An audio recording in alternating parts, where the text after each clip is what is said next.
Hello বন্ধুরা, কেমন আছো সবাই? Welcome to new video. তো রান্না বান্না বসিয়ে দিয়ে আজকের ভিডিওটা শুরু করলাম।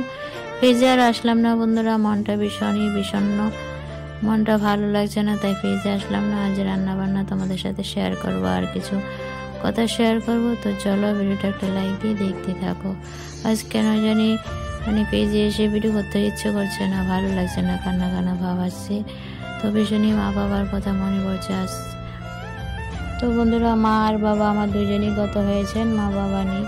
তো যাদের মা বাবা নেই তারাই বুঝবে আজকের আমার শেয়ারিংটা। তো আমার কোনো কিছু হলে শুনলেই দৌড়ে চলে আসতো দেখার জন্য, প্রত্যেক দিন খোঁজ খবর নিত। কিন্তু এখন আর মাও নেই, বাবাও নেই, আর খোঁজ করার মতন কেউ নেই। ভালো আছি, সুখে আছি কি দুঃখে আছি কেন জানি আজ খুবই বিষণ্ণ মনটা, বুক ফেটে কান্না ছিল। তাই ফ্রিজে এসে আজকের ভিডিওটা করতে পারলাম না, রান্নাবান্না দিয়ে স্টার্ট করে দিলাম। তো দেখো, আমি এখানে ফুলকপির ডাঁটাগুলি কেটে নিয়েছি, সর্ষে দিয়ে আজ চচ্চড়ি করবো। তো বসিয়ে দিয়েছি। তো দেখো, কেন জানি আজ উল্টা পাল্টা করে নিচ্ছি। সর্ষে পেস্ট দিয়ে রান্না করলে কালি জিরা ফোড়ন দেবো, আর দিয়ে দিয়েছি পাঁচফোড়ন। তো যাই হোক, রান্নাটা করিনি। এই যে ডাঁটা চচ্চড়ি করবো বলে দিয়ে দিলাম সোমবার, নাড়াচাড়া দিয়ে ভেজে নেব, তারপর সর্ষে পেস্টটা দিয়ে দেবো আর কি। অনেকটাই হয়ে এসছে। তারপর কাঁচা লঙ্কা ছেড়ে দিয়ে দিলাম, সর্ষে পেস্ট দিয়ে এই যে ফুলকপির ডাঁটা চচ্চড়িটা করেছি, ভীষণই ভালো হয়েছে খেতে। তো নাড়াচাড়া দিয়ে আবারও কিছুক্ষণ ভেজে নেব। তো ভাগ্যের কি পরিহাস বন্ধুরা, আজ মাও নেই বাবাও নেই, আজ ভীষণই মনে পড়ছে। তাই ভাবলাম বন্ধুদের সাথে একটু শেয়ার করে মনটাকে হালকা করি, কারো কাছে শেয়ার করার মতন নেই। তাই যেহেতু তোমাদের সাথে সুখ দুঃখ হাসি কান্না সবই শেয়ার করি, তো আজ কিছু দুঃখ না হয় শেয়ার করি, মনটা হালকা করে নিই। তো রান্নাবান্না তো করছি, দেখতেই পাচ্ছ। তো ছোটোবেলাটা আমার খুব অভাব অনটনের মধ্যে দিয়ে কেটেছে। মা বাবা ভীষণই গরিব ছিল, তাও তাদের সাধ্য মতো লেখাপড়া করিয়েছে, মানুষ করেছে।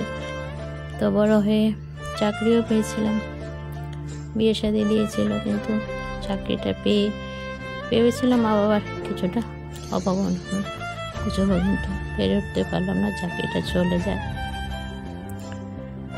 তার মধ্যে বাবাও চলে যায়, আবার কিছু বছর পর মাও চলে যায়।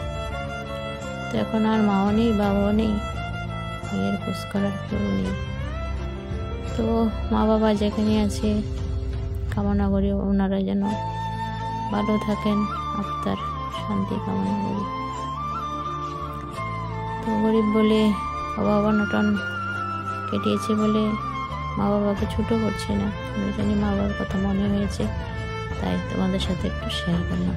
এই তো দেখো, সর্ষে দিয়ে দিলাম, আমার ফুলকপির ডাঁটার চচ্চড়ি হয়ে গেছে। এখন উপর থেকে সর্ষের তেল দিয়ে দেব। সর্ষে পেস্ট আর সর্ষের তেলের ঝাঁঝে কপি ডাঁটা চচ্চড়িটা ভীষণই খেতে টেস্টফুল হয়েছিল বন্ধুরা, দারুণ হয়েছিল খেতে। সুখ দুঃখ হাসি কান্না নিয়ে জীবন, তাও যেন আমার জীবনে শুধু দুঃখ ছাড়া আর কিছুই পেলাম না বন্ধুরা।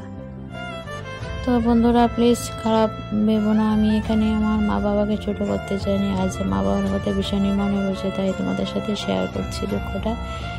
তো অনেকটাই সুখের আশা নিয়ে জীবনটা কাটছিল, হঠাৎই চাকরি পেলাম, কিন্তু ফিক্সড পে বেতন ছিল, মা বাবাকে সেরকমভাবে সাহায্য করতে পারিনি। যেটুকুনি পেরেছিলাম চেষ্টা করেছিলাম একটু সাহায্য করার। 7,000 টাকা বেতন, সেটা থেকে আর কি দেওয়া যেত বলে ভেবেছিলাম 5 বছর কষ্টমষ্টে কেটে গেলে আমার বেতন ডাবল হবে, তো মা বাবাকে একটু সাহায্য করতে পারবো। কিন্তু বাবা সেই দিনটাও দিল না। আমার বাবা অ্যাক্সিডেন্টলি মারা যায়, যেন মাথায় বাজ পড়লো। বোনও ছিল বিয়ের বাকি, মাও অসুস্থ, কী করবো ভেবে পাচ্ছিলাম না। তো অ্যাক্সিডেন্টলি যেহেতু বাবা মারা যায়, 3 দিনের শ্রাদ্ধ হয়েছিল, তো আমিও শ্রাদ্ধ করি, ভাইও শ্রাদ্ধ করে।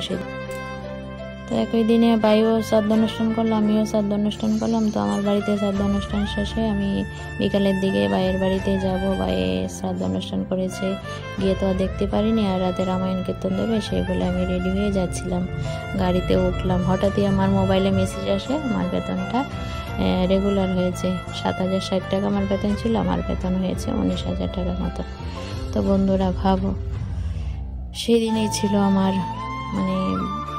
কি বলবো, বলার ভাষা নেই বন্ধুরা, হারিয়ে ফেলেছি। যেদিন আমার বেতন রেগুলার হয়েছে ভেবেছিলাম খুশিতে বাবা মায়ের হাতে কিছু টাকা তুলে দেব, আর সেদিন শ্রাদ্ধ অনুষ্ঠানের দিন বুক কেটে কান্নাও করতে পারছিলাম না। মা অসুস্থ ছিল, বোন ছিল, তো যাই আর কি সেখানে, তো কাটিয়ে আসি রাত্রটা। শ্রাদ্ধ সন্ধি ভালো হয়েছিল। তারপর মাও আস্তে আস্তে অসুস্থতার দিকে যাচ্ছিল। তারপর ভাই বোন মিলে বোনের বিয়েটা দিয়েছি। তারপর মাও ভীষণ অসুস্থ হয়ে যায়। এভাবে দিনটা কাটছিল। আবার মাও কিছুদিন পর ভীষণ অসুস্থ হয়ে যায়, তখন করোনার পিরিয়ড। 2020-এ যে সময়টা করোনার পিরিয়ড ছিল, চারিদিকে করোনায় আতঙ্কিত, সবাই ঘরে বসে থাকতো, রুজি রোজগারের ব্যবস্থা ছিল না। সেই সময়টাতেই আমার চাকরিটা চলে যায়, রুজি রোজগার বন্ধ একদিকে, আর বেতনও বন্ধ, ইনকাম জিরো। সেই সময়টায় মায়ের ভীষণই অসুস্থতা দেখা দেয়, মায়ের ক্যান্সারের একদম লাস্ট স্টেজ হয়।